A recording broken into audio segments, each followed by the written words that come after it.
하셨죠?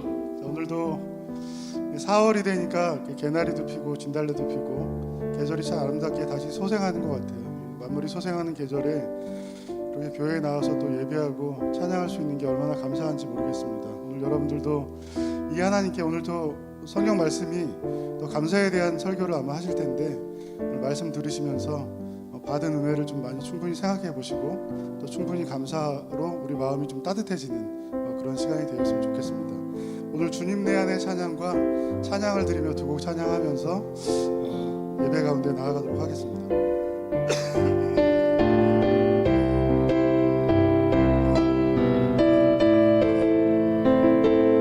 언제나 내 모습 너무나 부끄러워 주님 내 안에 찬양하겠습니다. 언제나 내 모습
찬양합시다. 찬양을 드리며 주 앞에 옵니다. 찬양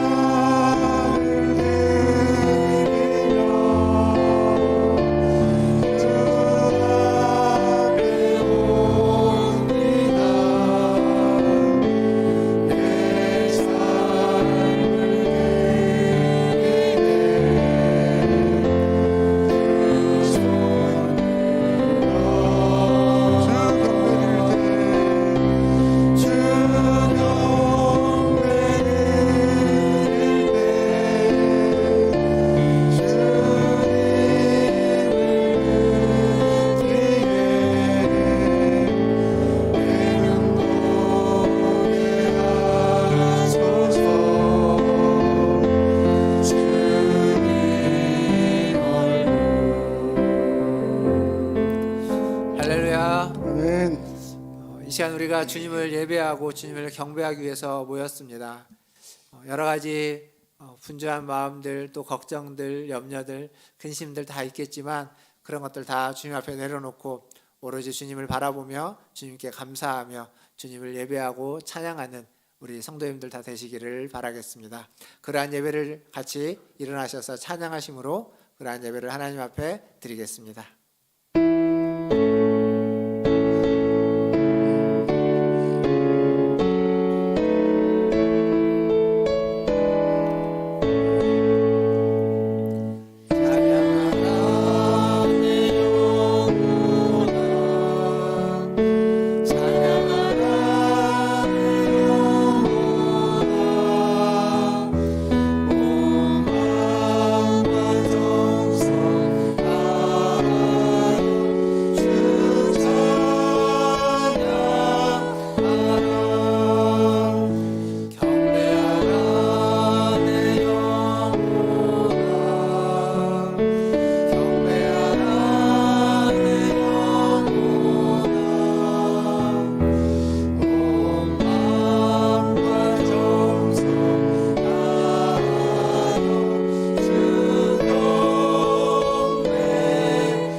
여호와여, 내가 주께 피하오니 나를 영원히 부끄럽게 하지 마시고 주의 공의로 나를 건지소서. 아멘. 하나님, 오늘 또 주님의 품 안에서 쉼을 얻고자 안식을 얻고자 나아갑니다. 주님, 우리 모든 성도들을 품어주시고 이 예배가 주님의 품 안에서 주님을 노래하고 찬양하고 주님께 영광 돌리는 그러한 아름다운 예배 되게 하여 주시옵소서. 예배의 시종을 주님께 의탁합니다. 우리 모든 성도들의 마음과 심령에 하나님 은혜를 주시고 쉼을 주시고 회복을 주셔서 하나님 안에서 기뻐하고 감사할 수 있는 이 시간 되게 하여 주옵소서. 모든 걸 주님께 의탁하며 예수님의 이름으로 기도하옵나이다. 아멘. 다 함께 사도신경으로 신앙을 고백하겠습니다. 전능하사 천지를 만드신 하나님 아버지를 내가 믿사오며 그 외아들 우리 주 예수 그리스도를 믿사오니 이는 성령으로 잉태하사 동정녀 마리아에게 나시고 본디오 빌라도에게 고난을 받으사 십자가에 못 박혀 죽으시고 장사한 지 사흘 만에 죽은 자 가운데서 다시 살아나시며 하늘에 오르사 전능하신 하나님 우편에 앉아 계시다가 저리로서 산자와 죽은 자를 심판하러 오시리라. 성령을 믿사오며 거룩한 공회와 성도가 서로 교통하는 것과 죄를 사하여 주시는 것과 몸이 다시 사는 것과 영원히 사는 것을 믿사옵나이다. 아멘. 다 함께 앉으셔서 찬양하신 후에 강인구 장로님 나오셔서 기도해 주시겠습니다.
우리의 힘과 능력이요 구원의 반석이 되시는 전능하신 하나님, 주님이 베푸신 놀라운 은혜를 기억하며 감사와 찬송과 영광을 올려드립니다.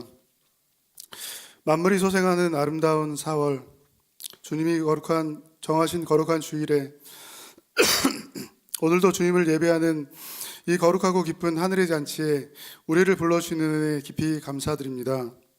하나님의 거룩하심을 닮아 말씀대로 살아가야 하지만 죄된 본성 가운데 말씀으로 살지 못했던 부족함과 죄악을 가지고 나왔습니다. 주님, 우리를 용서하여 주시옵소서.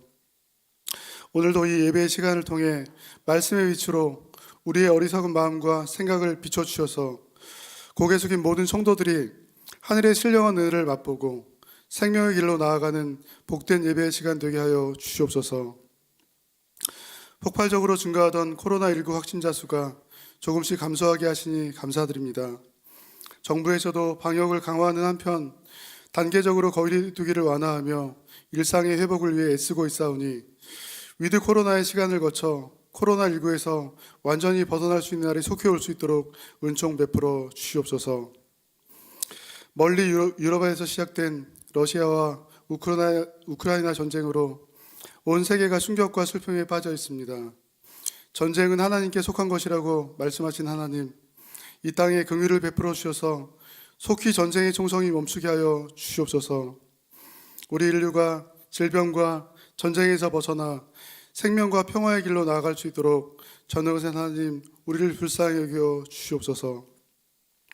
앞으로 5년간 대한민국을 이끌 새로운 정부의 출범을 앞두고 있습니다.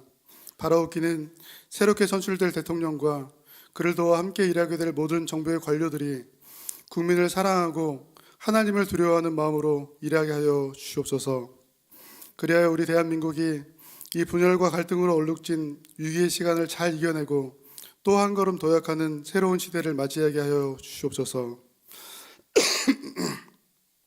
주님이 사랑하시는 문화천절교회를 위해 기도합니다.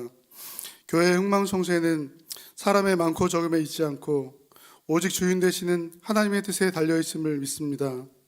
우리 문화천제일교회가 사람의 많고 적음을 두려워하는 교회가 아니라 하나님의 마음에 합한 성도들이 많은 교회로, 언제나 하나님의 뜻과 함께하는 교회로 단단히 서게 하여 주시옵소서. 그러기 위해 말씀과 기도로 새롭게 변화되는 교회가 되기를 원합니다. 전교인 성정통독의 은혜를 더하셔서 말씀의 불길이 타오르게 하여 주시옵소서. 말씀의 불길 가운데 기도의 불길이 타오를 수 있도록 이 교회에 은혜를 베풀어 주시옵소서. 오직 주님께서 빛이 되어 주시고 길이 되어 주셔서 우리 문화천주의 교회가 말씀의 능력이 넘치는 교회, 기도의 불길이 타오르는 교회로 든든히 세워져 가게 하여 주시옵소서. 지금은 은혜 받을 만한 때요, 지금은 구원의 날이로다 말씀하신 하나님, 오늘도 박성호 목사님께서 대언하시는 이 말씀을 통해 모든 성도들이 큰 은혜를 받을 수 있도록 인도하여 주옵소서. 삶의 문제로, 건강의 문제로 그 뜻을 헤아리기 힘든 고난의 시간 가운데 지치고 상한 심령으로 주님 앞에 나왔습니다. 오늘 선포되는 생명의 말씀을 통해 모든 성도들이 위로와 평안과 생명과 회복을 경험하는 복된 말씀의 시간 되게 하여 주시옵소서. 교회 안에 몸이 아픈 지체들이 많이 있습니다.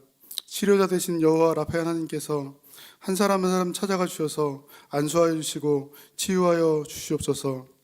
하나님 처음 지시었던 그 몸으로 그들을 회복시켜 주시고 그 마음이 절망하지 않도록 든든히 붙잡아 주시옵소서. 이 한 시간 드리는 이 예배를 통해 하나님 한 분의 영광 받아 주시옵소서. 모든 말씀을 예수님의 이름으로 기도합니다. 아멘.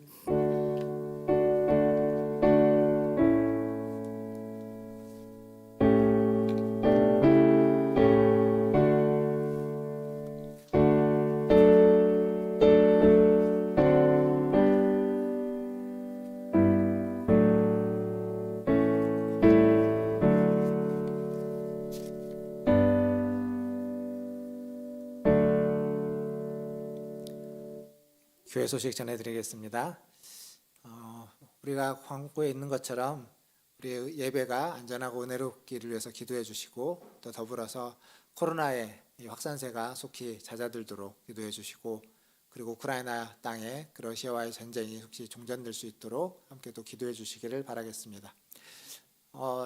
주일날 이렇게 잘 보이시다가 안 보이시는 분들이 계시죠. 가끔 그럴 때는 아마 그 신속항원 검사에서 양성이 나왔거나 뭐 그런 이유들이 있을 겁니다. 그렇게 너무 걱정하지 마시고 또 잘 시간들을 잘 보내실 수 있도록 또 기도해 주시면서 관심 가져 주시면 감사하겠습니다. 오늘 아침에도 제가 전화를 받았습니다. 아침에 양 두 줄 나와서 교회 못 오신다고 전화를 받았기 때문에 그렇게 또 교회도 알려주시고 저에게도 알려주시고 또 성도님들도 서로 좀 잘 돌아보시면서 기도해 주시면 감사하겠습니다.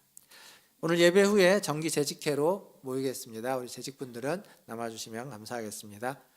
그리고 공동체 성경통도 이번 주에는 사사기 21장과 또 루키 4장까지 통독을 하도록 하겠습니다. 지난 주 중에 금요일 날 저녁에 이제 줌으로 통독하시는 분들 한 12분 정도 같이 이렇게 만나서 통독하면서 받았던 어떤 은혜라든지 그런 마음도 나누고 그리고 통독하면서 들었던 질문도 같이 좀 나누고 답도 듣는 시간이 있었습니다.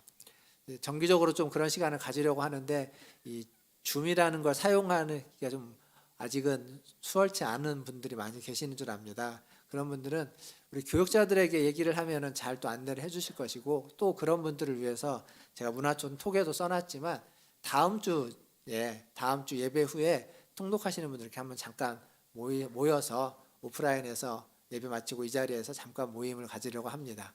통독하시는 분들은 함께 다음 주에 같이 해주시면 감사하겠습니다. 이번 주에 노예 정기회가 있습니다. 5일 화요일 날 오전 9시에 능곡중앙교회에서 있습니다. 총대로는 저와 강인구 장로가 참여하겠습니다. 그리고 이제 고난주간 또 부활주일이 곧 다가옵니다. 재작년에는 아무것도 못했던 것 같고요.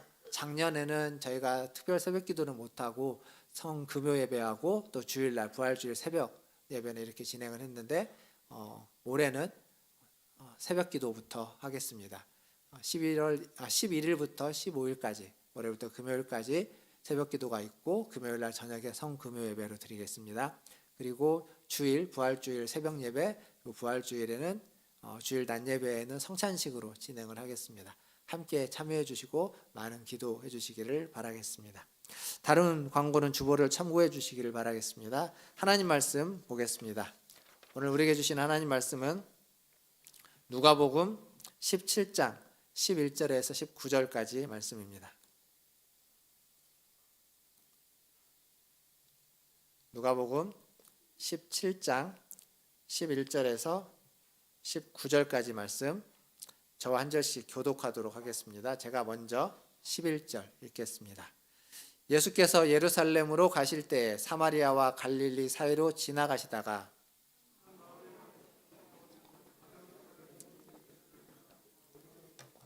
소리를 높여 이르되 예수 선생님이여 우리를 불쌍히 여기소서 하거늘 너희 몸을 보이라 하셨더니 그들이 가다가 깨끗함을 받은지라. 그 중에 한 사람이 자기가 나은 것을 보고 큰 소리로 하나님께 영광을 돌리며 돌아와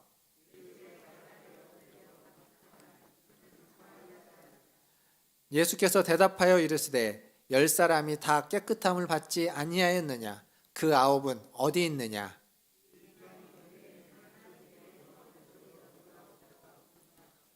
같이 읽겠습니다. 그에게 이르시되 일어나 가라 내 믿음이 너를 구원하였느니라 하시더라. 아멘. 우리 좌우에 계신 분들 보시면서 인사하겠습니다. 사랑합니다. 축복합니다.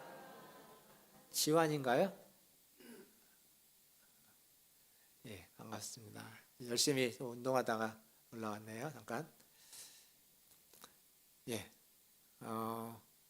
신앙생활 하다 보면 은혜를 받을 때가 있죠.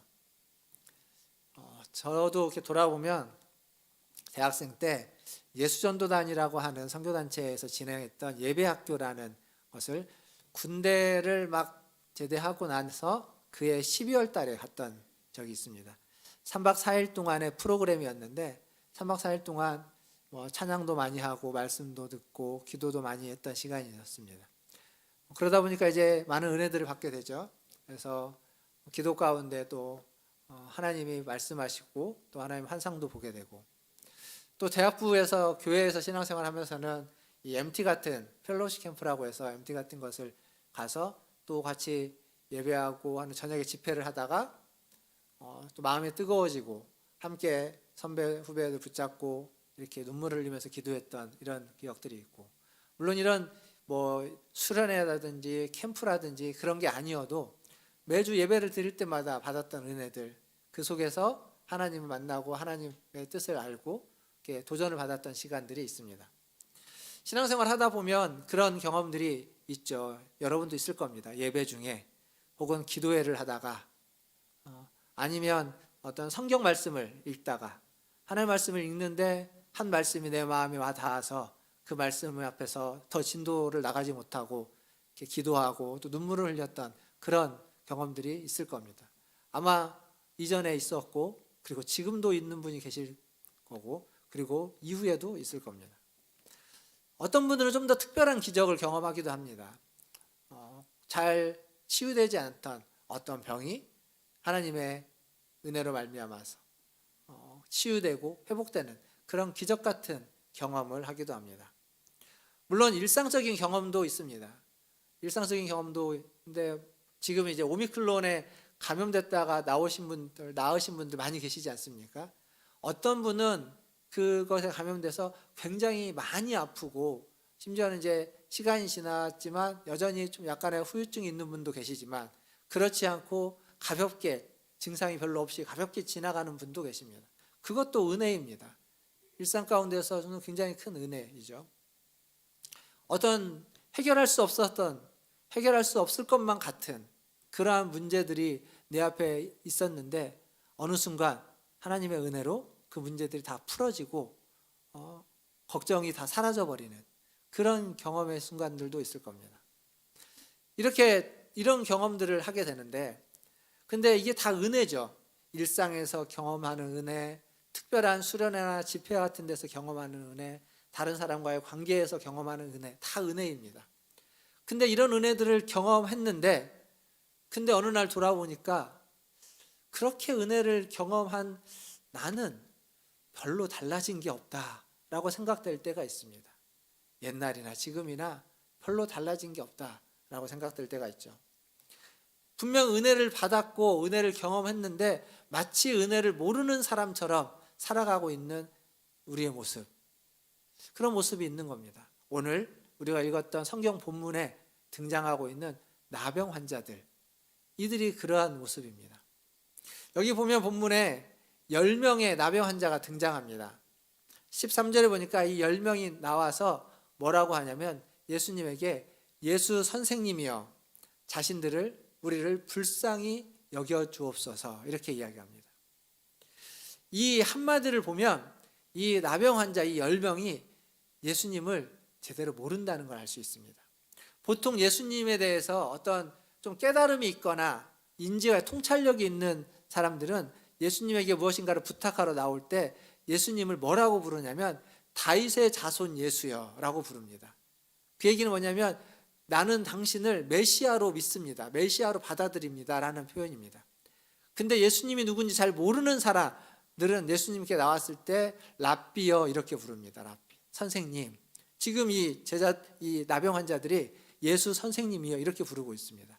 즉 이들은 지금 예수님이 누군지 잘 모르는 겁니다. 잘 모르면서 나와서 예수님에게 은혜를 구하는 거죠. 불쌍히 여겨달라고.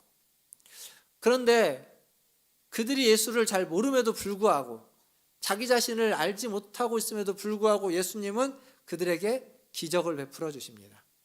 오늘 말씀 14절에 보니까 이렇게 되어 있습니다. 보시고 이르시되 가서 제사장들에게 너희 몸을 보이라 하셨더니 그들이 가다가 깨끗함을 받은지라. 그들이 다 깨끗함을 받았습니다. 사실 나병 환자는 그 사회에서 격리되어진 사람입니다. 내쳐진 사람, 버려진 사람입니다. 그래서 이 나병에 걸려 있으면 그들은 사람들이 모여 있는데 꼭 이 마을 안으로 올 수가 없습니다. 그래서 지금 오늘 말씀에도 보면 이 예수님을 만나기 위해서 그들이 오기는 왔지만 멀리 서서 멀찌감치 떨어져 가지고 소리치는 거죠. 예수 선생님이여 우리를 불쌍히 여겨 주옵소서 라고 소리치는 겁니다. 그게 그냥 거리상의 멀리가 아니라 그들은 예수님에 대한 이해도 제대로 안 됐기 때문에 심리적 그런 어떤 이해도 멀었고 그리고 마음의 거리도 멀었습니다. 그러니까 그렇게 멀리 있는데도 불구하고 예수님은 그들을 고쳐주신 겁니다. 깨끗하게 해주셨습니다. 그런데 이게 좀 순서가 좀 이상합니다. 무슨 말이냐면 성경에 보면 기본적으로 예수님이 병자를 고치거나 귀신을 내어쫓을 때 예수님이 말씀을 하시죠.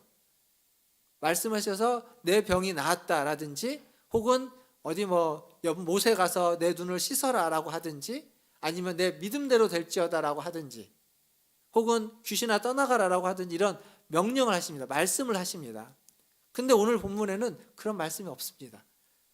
말씀이 있다면 뭐냐면 내 몸을 제사장에 가서 보여라. 이게 예수님이 하신 말씀이 전부입니다. 그리고는 말씀을 안 하십니다.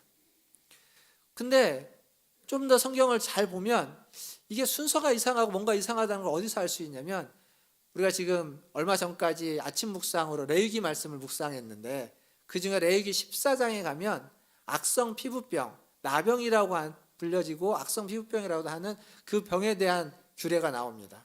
거기에서 그 병에 걸리면 제사장의 진찰을 받고 나서 그 병이 확실하면 이제 그 마을을 그 진영을 떠나야 됩니다. 그래서 밖에서 광야에서 이제 격리돼서 살아야 되는데 그렇게 살다가 이게 나병이 왜 이유는 모르겠지만 나은 겁니다. 깨끗함을 입었습니다. 낫게 되면 어떻게 되냐? 나은 걸 확인하고서 제사장을 불러서 제사장에게 자기의 몸을 보이고 제사장에게 이제 치유가 되었다, 깨끗해졌다라는 확인을 받고 정결 예식을 치른 후에 다시 마을로 들어가게 됩니다. 이게 레위기 14장에 나와 있는 그 나병 환자가 나음을 입었을 때 치르는 정결 예식입니다. 근데 여기서 보면 나음을 입은 후에 제사장에게 가서 제사장에게 자기의 몸을 보이는 겁니다. 순서가 그렇게 되는 거예요. 이 똑같은 내용이 누가복음 5장에 가면 또 나옵니다. 누가복음 5장 12절부터 14절까지 보면 같이 한번 읽어볼까요? 누가복음 5장 12절부터 14절입니다. 같이 한번 읽어보겠습니다. 시작. 예수께서 한 동네에 계실 때에 온몸에 나병 들린 사람이 있어 예수를 보고 엎드려 구하여 이르되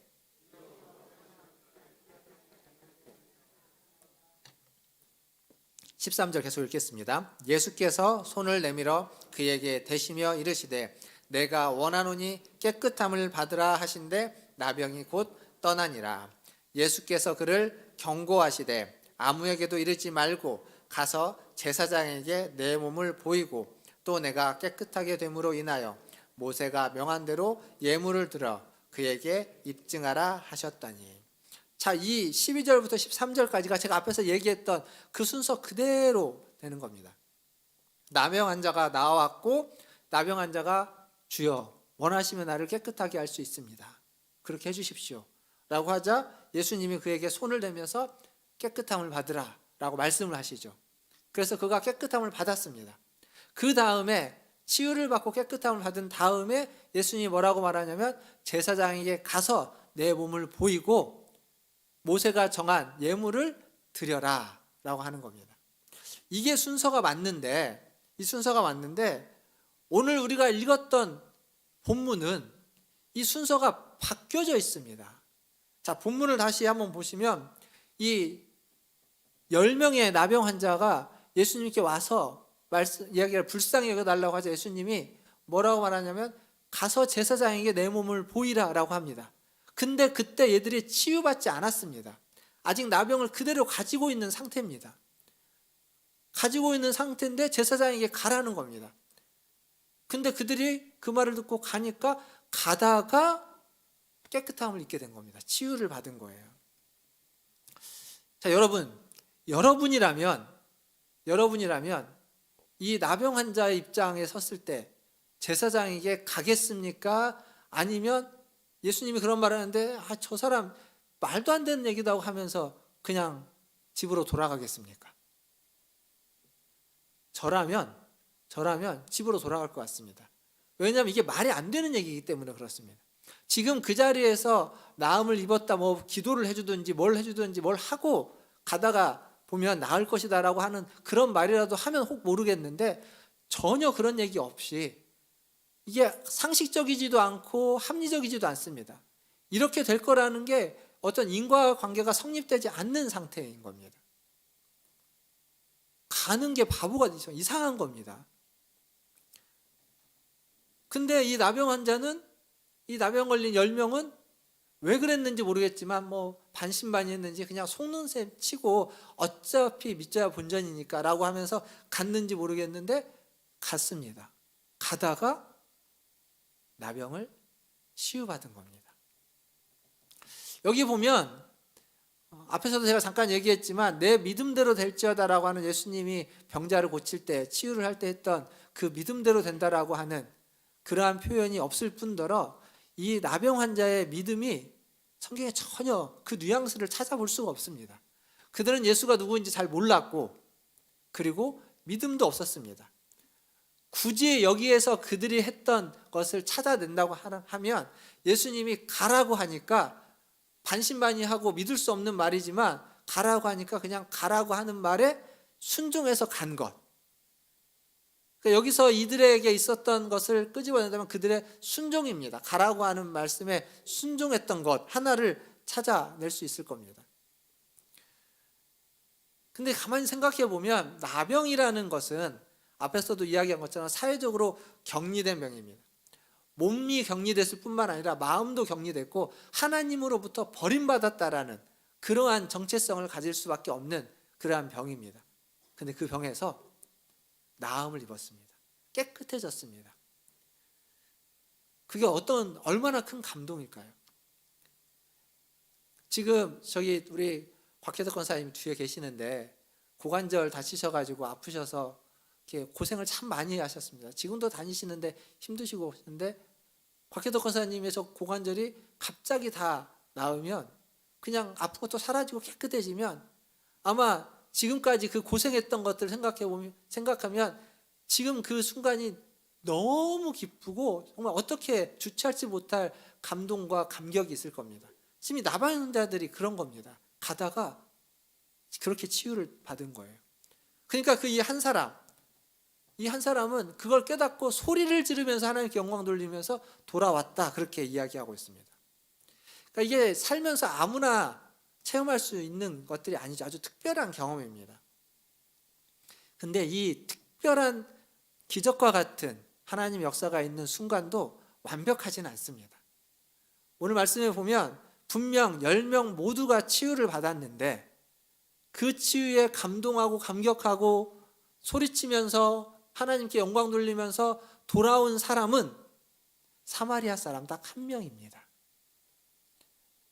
분명히 10명이 다 고침을 받고 깨끗해졌는데 돌아온 사람은 하나님께 영광 돌리며 돌아온 사람은 사마리아 사람 한 명입니다.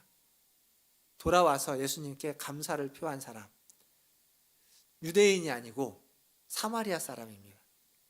그러니까 성경은 종종 하나님의 백성인 유대인들보다 이방 사람들 그리고 사마리아 사람들 이들의 모습이 더 낫다, 더 나을 때가 있다라는 얘기를 종종 합니다. 종종. 그러니까 하나님의 백성인 우리에게 경각심을 가지라는 거죠. 우리도 마찬가지입니다. 우리보다 믿지 않는 사람이 더 나을 때가 있다는 것을 우리는 받아들여야 됩니다. 그럴 때가 있습니다. 우리가 보통 일반적으로 안 믿는 사람보다 믿는 사람이 더 착하고 선하고 순박하지만 그러지 않을 때도 우리가 있고 때로는 우리보다 더 옳고 바르고 착하고 선하고 순박한 사람들이 있다는 것을 그리고 그들이 사회에 영향을 끼치고 있다는 것을 우리는 인정해야만 합니다. 이렇게 보면 기적을 체험하고 은혜를 경험했지만 여전한 사람들이 있습니다. 기적을 체험하고 은혜를 경험해도 이전과 별로 이렇게 달라지지 않는 똑같은 사람들이 있습니다. 하지만 우리는 그런 사람이 되면 안 됩니다. 우리가 은혜를 체험했다면, 기적을 경험했다면 우리는 이전과 똑같은 사람이 되어서는 안 됩니다. 그 기적에, 그 은혜에 합당한 반응을 할 줄 아는 사람, 그 은혜와 기적에 합당한 표현을 할 줄 아는 사람, 그런 사람이 되어야만 합니다. 오늘 예배 가운데 오신 우리 모든 성도님들이 다 그런 분들이 다 되시기를 주님의 이름으로 축원드립니다. 이 한 사람이 왔죠. 예수님께 돌아왔습니다. 이 예수님이 이 한 사람에게 어떤 말씀을 하시냐면 19절 말씀을 보면 그에게 이르시되 일어나 가라. 내 믿음이 너를 구원하였느니라. 여기에 이제 믿음이 나오죠. 그래서 여기 보면 내 믿음이 너를 구원하였느니라. 자, 이 한 사람은 병고침도 받았습니다. 그리고 구원도 받았습니다. 이 9명은요. 돌아오지 않은 9명은 병고침은 받았습니다. 그러나 구원에 이르지는 못했습니다. 오늘날도 많은 사람들이 하나님의 은혜를 받습니다. 우리도 매일매일 순간순간 하나님의 은혜를 경험하며 살아갑니다. 때로는 놀라운 기적을 경험하기도 하고 치유를 맛보기도 하고 그냥 어쩔 때는 꽉 막힌 문제가 해결되는 그러한 은혜를 받기도 합니다. 그러한 은혜를 통해서 어떤 사람은 문제가 해결되고 아픈 것들이 낫고 하는 이러한 것들을 경험하는데 거기에만 머무르고, 어떤 사람은 그런 문제가 해결되고 아픈 것이 치유되는 그것들을 경험할 뿐만 아니라 구원에도 이르는 사람이 있습니다.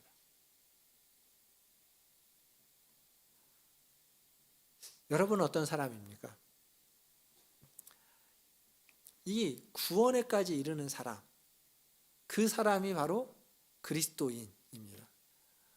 똑같이 은혜를 받는데 그 은혜를 통해서 구원에 이르는 사람을 그리스도인, 성도라고 하고, 똑같이 은혜를 받지만 그 은혜가 어디에서 오는지를 잘 모르고 혹은 그냥 어딘가로부터 오는, 바람이 불러오는 것처럼 받는 은혜라고 여기는 사람은 그리스도인이 아직 아닌 겁니다. 즉 그리스도인은 우리에게 주어지는 은혜의 근원이 어딘지 아는 사람입니다. 그 은혜의 주인이 누군지 아는 사람이죠. 많은 은혜들이 있는데 그게 어디로부터 오는지 아는 겁니다. 아까 앞에도 우리 장로님이 기도할 때였나요? 찬양할 때였나요? 개나리가 피고 이렇게 봄 꽃들이 활짝 핀다고 했는데, 이 앞에 있는 교회에 올라오는 길에 보면 개나리가 지난주만 해도 이렇게 많이 안 폈었는데 그냥 몽우리가 많이 있고 살짝 피려고 했는데 한 주 동안 많이 폈습니다.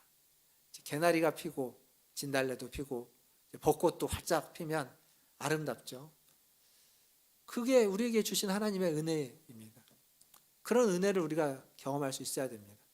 뿐만 아니라 이렇게 투병 생활하는, 항암 치료를 받고 굉장히 고통 가운데에서 치유되고 회복되는 과정에 있는 분들인데, 그들이 그 투병 생활하는 모습을 보면서 그 모습 속에서 전혀 낭망하지 않고 절망하지 않고 그것을 잘 이겨내고 견뎌내는 모습 속에서 우리는 은혜를 발견할 수도 있습니다. 은혜입니다. 또 어떤 분들은 그냥 여행을 가서 아주 멋진 풍경을 보면서 하나님의 은혜를 느낄 수 있고, 사람이 만들어 놓은 아주 아름다운 건축물을 보고 그 건축물을 보면서 하나님의 그 일하심을 볼 수도 있는 겁니다. 이게 다 은혜입니다. 이런 은혜를 하나님은 믿는 자에게, 그리스도인에게만 준 것이 아니라 모든 사람에게 주었습니다. 마태복음 5장 45절에 보면 이런 말씀이 있습니다. 하나님이, 뒷부분만 읽겠습니다. 중간에 하나님이 그 해를 악인과 선인에게 비추시며 비를 의로운 자와 불의한 자에게 내려주심이라. 그러니까 해와 비, 하나님 주시는 은혜입니다. 그것을 선인에게만, 의로운 자에게만 주는 것이 아니라 악인에게도 불의한 자에게도 똑같이 주신다는 겁니다. 그러니까 믿지 않는 사람들에게도 은혜를 주시고 믿는 사람에게도 은혜를 주시는 겁니다. 그리고 그 은혜를 통해서 우리는 즐거워하고 기뻐하고 감동할 수 있습니다. 그런데 한 가지 차이는 그 은혜가 어디로부터 오고 누가 주시고 은혜의 주인이 누구인지 우리는 알고 그들은 모르는 겁니다. 그래서 우리는 그것을 알기에 그 은혜에 우리는 감사할 수 있고 그들은 감사할 수 없는 겁니다. 그게 차이점이죠.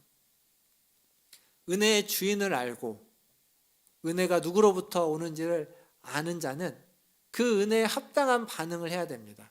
그 합당한 반응이 바로 감사입니다. 오늘 본문에서 돌아온 이 사마리아 사람 한 사람, 그가 하나님께 영광을 돌리며 돌아와서 예수님의 발 앞에 엎드려 감사를 했습니다. 16절 이렇게 적혀져 있죠. 예수의 발 아래 엎드려 감사하니 그는 사마리아 사람이라. 예수의 발 앞에 엎드려 감사했습니다. 이 모습을 놓고 보면 이 감사는 그냥 감사만이 아니라 한 예배의 모습을 떠올리게 됩니다. 발 앞에 엎드렸다. 예수님의 발 앞에 엎드려서 감사하고 찬양하고 영광을 돌리는 그러한 모습입니다. 근데 여기에도 우리가 좀 성경을 보면서 흥미로운 점이 한 점 더 있습니다. 그건 뭐냐면 예수님이 지금 10명의 납병 환자들에게 어디에 누구에게 가라고 했냐면 제사장에게 가서 너의 몸을 보이라고 그랬죠. 근데 이 한 명은 제사장에게 가다가 다시 돌아왔습니다. 그래서 예수님께 나왔습니다. 이 9명은 어떻게 됐을까요? 제사장에게 갔을까요? 안 갔을까요? 갔을 겁니다. 왜냐하면 그들은 나병에 걸려 있고 나병이 나았는데 이 나병에 나은 것을 누군가 확인해 줘야 되는데 성경은 레위기 14장은 그걸 누가 확인해 주냐면 제사장이 확인해 줘야 됩니다. 제사장으로부터 확인을 받아야만 다시 자기의 가족들에게 돌아갈 수 있기 때문에 그 9명은 제사장이 갔을 겁니다. 그때 이 한 명은 거기로 가지 않고 예수님에게 왔습니다. 어쩌자고 왔을까요? 예수님이 누구십니까? 예수님은 어떤 분이십니까? 히브리서는 예수님을 이렇게 소개합니다. 히브리서 3장 1절 말씀 같이 한번 읽어보겠습니다. 히브리서 3장 1절입니다. 시작. 그러므로 함께 하늘의 부르심을 받은 거룩한 형제들아, 우리가 믿는 도리의 사도시며 대제사장이신 예수를 깊이 생각하라. 여기 대제사장이신 예수. 그리고 히브리서 4장 14절을 또 보겠습니다. 히브리서 4장 14절 같이 또 읽겠습니다. 그러므로 우리에게 큰 대제사장이 계시니 승천하신 이 곧 하나님의 아들 예수시라. 우리가 믿는 도리를 굳게 잡을지어다. 여기도 큰 대제사장이 있는데 그가 하나님의 아들인 예수다 라고 이야기하고 있습니다. 또 히브리서 6장 20절이 있습니다. 같이 읽겠습니다. 6장 20절 시작. 그리로 앞서가신 예수께서 멜기세덱의 반차를 따라 영원히 대제사장이 되어 우리를 위하여 들어가셨느니라. 멜기세덱의 반차를 따라가는 영원한 제사장이 바로 예수시라는 겁니다. 자, 그러면 그 9명이 찾아가서 만난 그 제사장이 참 제사장일까요? 아니면 이 한 사람이 만난 이 예수님이 참 제사장이겠습니까? 예수님인 겁니다. 그래서 이 한 사람이야말로 참 제사장에게 와서 자신의 몸을 보이고 치유를 확증받은 사람이 되는 겁니다. 예수님 맨 처음에 제사장에게 가서 몸을 보이고 고침받은 걸 확증하라고 할 때 그 말씀에는 누구에게 정말 와야만 하는지가 숨겨져 있는 말씀이라고 말할 수 있습니다. 감사라는 것은 내가 받은 은혜가 가볍지 않다라는 것을 고백하는 겁니다. 이런 감사가 몸에 배면 참 좋습니다. 지금 저희 아내가 병원에 갔거든요. 일부 예배 마치고 동심병원에 갔는데 응급실에 갔는데 큰 병원 가라고 해가지고 저기 이제 은평성모병원 갔는데 뭐 이렇게 큰 병이 걸린 건 아니고 어제 이렇게 가다가 넘어졌습니다. 넘어졌는데 한쪽은 무릎 쪽이, 한쪽은 발목에서 등 쪽이 아마 좀 삐끗했는데 뭐 골절이 됐을 수도 있고 양쪽 발이 다 그래요. 그래가지고 어제 지나고 괜찮을 줄 알았는데 안 괜찮아서 일부 마치고 갔는데 큰 병원 가서 이렇게 꼬매야 된다고, 그리고 여기도 좀 확인을 해봐야 된다고 해서 지금 혼자 운전하고 갔습니다. 혼자. 근데 저는 이제 여기 있잖아요. 같이 가야 되는데 여기 있는데, 그래도 다행인 건 다리를 양쪽 발을 다 다쳤는데 손은 안 다쳤고요. 그리고 머리가 안 깨졌습니다. 거기서 잘못 넘어서 머리 깨질 뻔한데 다른 데는 다 괜찮고 딱 거기만 그렇습니다. 그러니까 본인도 어제 오랜만에 넘어져 가지고 어이가 없어서 막 웃고 그랬거든요. 집에 와갖고 막 아파하긴 했는데 아프면서도 오늘 아침에도 막 그랬습니다. 참 다치긴 했지만 그래도 그 정도 온 게 참 감사하죠. 우리 맨날 이런 식의 감사하고 있잖아요. 그리고 그게 몸에 배어 있는 건 참 좋은 겁니다. 그 황성주 박사님이라고 아시죠? 황성주 박사님이 쓴 책 중에 절대감사라는 책이 있습니다. 근데 이 황성주 박사님과 한 목사님이, 제가 아는 목사님이 이렇게 외국에 나갔다 온 적이 있는데, 그 목사님이 외국에 나갔다 이제 곧 돌아오려고 할 때 황성주 박사님의 비서가 비행기 티켓을 깜빡하고 안 챙겨왔다 합니다. 문제가 된 거죠. 문제가 됐는데 황성주 박사님은 비서를 뭐 질책하거나 그러지 않고 그냥 뭐라고 했냐면 혼잣말로 이상하네, 왜 이렇게 됐을까, 아유, 그래도 감사해야지, 감사하네, 뭐 이랬다고 합니다. 그걸 들은 이제 목사님 옆에서 물어보는 거죠. 도대체 뭐가 감사하냐고. 그러니까 황성주 박사님 이렇게 얘기했다고 합니다. 이것을 통해서 하나님이 또 뭔가를 가르쳐 주실지 모르기 때문에 그래서 감사한다고. 이게 좀 확 와닿지는 않습니다. 저도 이 얘기가. 근데 이 얘기가 나라면 그때 이렇게 얘기할 수 있을까? 이게 무슨 감동되거나 그러진 않는데, 근데 이 얘기에서 제가 보는 건, 이분은 어떤 상황에서든지 어떤 환경에서든지 감사할 준비가 되어 있는 분입니다. 그 상황에서 하나님이 어떤 깨달음을 주시거나 어떤 은혜가 조금 있으면 지금 분명 비행기를 못 탈 수도 있는데, 그런데도 불구하고 그 상황에서 감사할 수 있는 준비가 되어 있는 사람, 그런 마음이 열려 있는 사람. 어떤 사람은요, 아무리 은혜가 있어도 감사할 준비가 안 되어 있습니다. 마음이 닫혀 있는 사람이 있습니다.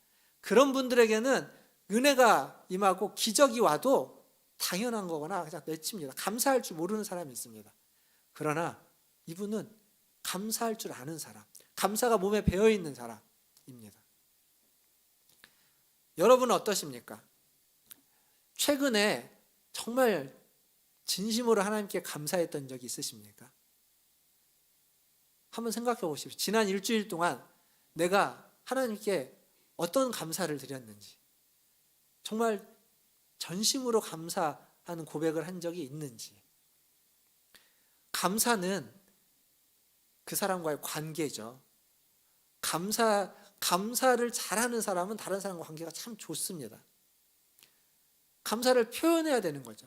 마음만 가지고 있으면 안 됩니다. 그 마음을 표현할 때 그 사람과의 관계가 돈독해지는 겁니다.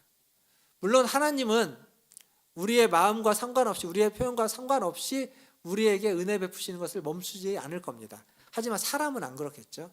사람은 감사를 잘 표현하면 계속 은혜를 주고받을 수 있겠지만, 감사를 표현하지 않으면 그러지 않을 겁니다. 멈춰질 겁니다. 근데 그걸 떠나서 하나님의 은혜가 멈춰지느냐 안 하느냐 그 문제가 아니라, 감사를 표현하는 사람, 그 사람이 성숙해져 갑니다. 성장해져 가는 겁니다. 감사를 표현할 줄 아는 사람이 더 자라나고 더 성숙해져 가고 더 풍성해져 가는 겁니다. 또 감사는 어떠한 의미가 있냐면, 감사는 하나님이 내게 하신 일이 무엇인지를 깨닫고 보게 만들고, 또 더 나아가서 지금 하나님이 하고 계시는 일이 어떠한 것인지를 알게 하는 겁니다. 그래야 감사할 수 있거든요. 하나님이 지금 일하고 있다라는 것, 하나님이 지금 내 삶에서 나와 함께 역사하고 있다라는 것을 보게 만들고 알게 만들고 깨닫게 만드는 것, 그게 감사입니다. 감사를 하려면 하나님이 지금 어떻게 일하고 있는지를 우리의 눈을 열고 마음을 열어서 볼 수 있어야만 합니다. 사랑하는 성도 여러분, 이러한 감사를 통해서 우리는 하나님과 더 친밀해질 수 있고 하나님 앞에서 우리는 더 성장할 수 있습니다. 성경에서 그렇게 이야기하죠. 범사에 감사하라. 그러니까 범사에 감사하는 것을 통해서 하나님이 어떻게 일하고 계시고 하나님이 어떻게 우리와 함께하고 있는지 우리의 영적인 눈이, 영적인 안목이 띄어질 것입니다. 우리 모든 문화순례교회 성도들의 영적인 눈이 감사로 말미암아서, 감사하는 삶으로 말미암아서 열려져서 하나님이 어떻게 일하고 역사하고 있는지를 깨달아 아는 그러한 영안을 가지신 우리 성도님들 다 되시기를 주님의 이름으로 축원드립니다. 이제 말씀을 좀 맺겠습니다. 우리 사회는요 1등만 기억하는 사회죠. 운동을 해도 1등이 중요하지 2등은 별로 이렇게 인정하지 않습니다. 공부를 해도 1등이 중요하지 2등은 별로 중요하지 않습니다. 선거를 해도 1등만 기억하지 2등은 별로 기억하지 않습니다. 오늘 성경에도 보면 이 1등과 같은 딱 한 사람, 10명 중에 한 사람만 주님께 왔습니다. 그래서 우리는 이 한 사람만 기억할 수도 있습니다. 그런데 이 9명은 오늘 말씀을 보니까 17절, 누가복음 17장 17절에 주님이 이렇게 얘기합니다. 10사람이 다 깨끗함을 받지 아니하였느냐? 그 아홉은 어디 있느냐? 주님은 지금 그 9명을 찾고 있습니다. 분명 돌아온 한 사람, 그래서 감사를 고백하는 한 사람, 그 한 사람에게 내 믿음이 너를 구원하였다 라고 하면서 축복해 줬습니다. 구원을 베풀었습니다. 그렇지만 예수님의 마음에는 돌아오지 않은 9사람, 그 9사람을 지금 찾고 있는 겁니다. 이게 하나님의 마음입니다. 돌아온 사람을 축복하고 하나님의 백성인 자에게 하나님은 은혜를 베푸시고 역사하시지만 돌아오지 않은 그 은혜를 받고 그 은혜를 통로로 삼아서 돌아오기를 원했던 그들, 근데 아직 은혜를 받고도 돌아오지 않는 그들을 기다리고 있는 거죠. 여러분은 돌아온 한 사람이십니까? 아니면 아직 돌아오지 않은 9사람이십니까? 그 차이는 별관 없습니다. 오늘 설교 제목처럼 일상다반사 감사입니다. 돌아와 감사를 하는 사람, 하나님께 전심으로 예배하며 감사하는 사람, 돌아온 한 사람일 것이고, 그렇지 못하다면 이 자리에 앉아있기는 하지만 하나님 앞에 진심으로 감사하지 못하고 있다면 우리는 아직 돌아오지 않은 9사람일지도 모르겠습니다. 사랑하는 성도 여러분, 매일매일 우리가 은혜 받고 있다는 것 다 알고 계시지 않습니까? 그 은혜, 그 받은 은혜가 특별한 은혜이든 일상의 은혜이든 그것을 그냥 묻어두지 마시고 그 은혜에 대한 감사를 표현하십시오. 감사에 대한 마음만 가지고 있으면 안 됩니다. 그걸 표현할 줄 알아야 됩니다. 사실 제가 제일 잘 못하는 것 중에 하나입니다. 저는 표현하는 게 익숙하지 않습니다. 저희 아내한테도 그렇고 다른 사람들한테도 그렇고 이렇게 잘 표현하지 못해요. 마음은 있는데 그 마음이 잘 표현되지 않습니다. 어렵게 조심스럽게 합니다. 그러다 보니까 마음이 전달되지 못할 때도 많이 있습니다. 그게 제 문제죠. 오늘 말씀에서 저에게 하는 얘기는 감사를 마음에만 두고 있지 말고 어떤 식으로든 말로든 행동으로든 손으로든 얼굴로든 무엇으로든지 표현하라는 겁니다. 감사를 표현하십시오. 하나님 여러분에게 주신 그 은혜에 합당하게 반응하시는 그 감사를 하나님께 표현하시고 여러분 가족들에게 표현하시고 여러분의 지체들에게 우리 성도들끼리 표현해 주시고 그리고 이웃들에게도 감사에 대한 표현을 하십시오. 그러면 여러분이 하나님의 백성인 것을 그들이 알 것이고 그리고 하나님이 여러분을 성장시키고 성숙시켜 주실 겁니다. 일상에 일어나고 있는 수많은 일들 다 감사할 만한 일들입니다. 감사하지 못할 일은 하나도 없습니다. 다 감사하시고 그 감사를 표현하시고 그렇게 감사의 표현을 통해서 성장하고 성숙해 가시는 우리 문화촌제일교회 모든 성도님들 다 되시기를 주님의 이름으로 축원드립니다. 기도하겠습니다. 오늘 기도할 때에는 하나님이 내게 주신 은혜가 무엇인지를 한번 생각해 보시고 그 은혜마다 감사의 표현을 하면 좋겠습니다. 하나님 오늘 이 예배의 자리에 나올 수 있도록 허락해 주셔서 감사합니다. 오늘 아침에 코로나에 감염돼서 격리되어서 오늘부터 격리되어서 이 자리에 오지 못한 사람도 있는데 그러지 않고 나올 수 있어서 감사합니다. 지난주에 격리가 해제돼서 나올 수 있어서 감사합니다. 우리 가족이 건강해서 감사합니다. 내가 하는 일이 하나님 은혜 가운데 순탄해서 감사합니다. 아무런 사고 사건 없어서 감사합니다. 내 옆에 있는 우리 권사님이, 우리 집사님이, 우리 장로님이 건강해서 감사합니다. 무엇이 되었던 이렇게 하나님 앞에 감사의 기도를 우리 1, 2분 정도 함께 하도록 하겠습니다. 기도하겠습니다. 하나님 감사합니다.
하나님, 오늘도 하나님 예배드리며 나올 수 있는 아버지 하나님 성도님들이 나오셔서 함께 예배드리게 하시니 감사합니다.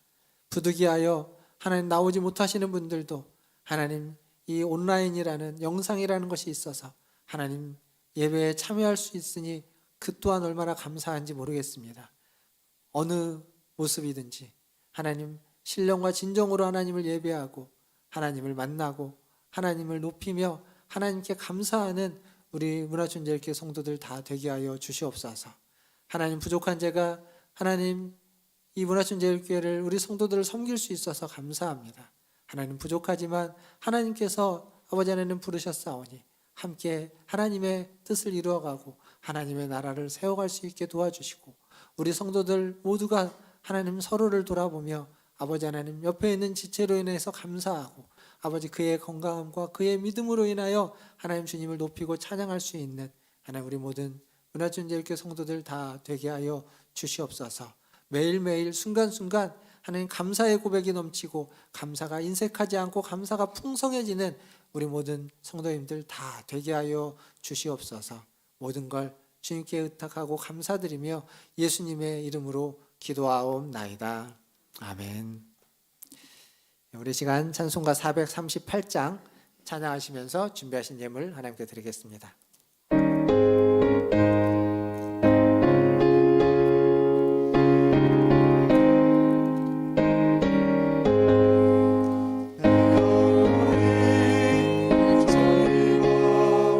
주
함께 일어나셔서 3절 찬양하겠습니다.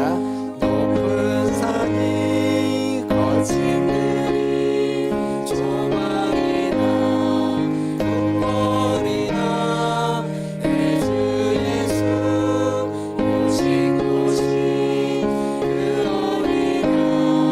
하늘나라 할렐루야 찬양하세.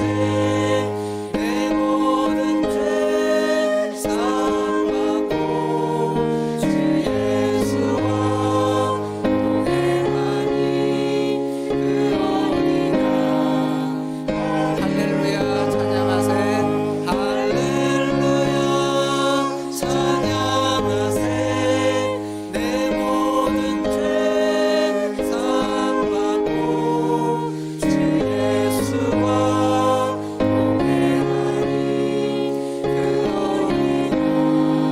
하늘나라. 하나님, 우리의 영혼이 하나님의 은혜로 회복되고 살아가며 하나님의 은혜 안에 거하게 하시니 감사합니다. 어느 곳에 있든지 어떤 형편에 처해 있든지 하나님이 돌보아 주시고 동행하여 주시고 하나님이 동행함으로 그곳이 다 하나님의 나라이고 하나님의 집이며 하나님의 품인 줄 믿습니다. 하나님, 우리 성도들 매일매일 순간순간 그렇게 하나님의 품 안에, 하나님의 집 안에, 하나님의 나라 안에 거하며 살아가게 하여 주시옵소서.